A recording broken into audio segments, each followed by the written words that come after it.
లోకం ఒక మాయని తెలుసుకున్నాను. ఏది నా సొంతం కాదనుకున్నాను.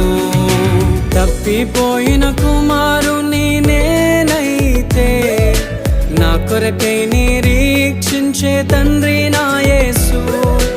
తప్పిపోయిన కుమారుని నేనైతే నా కొరకై నిరీక్షించే తండ్రి నా యేసు.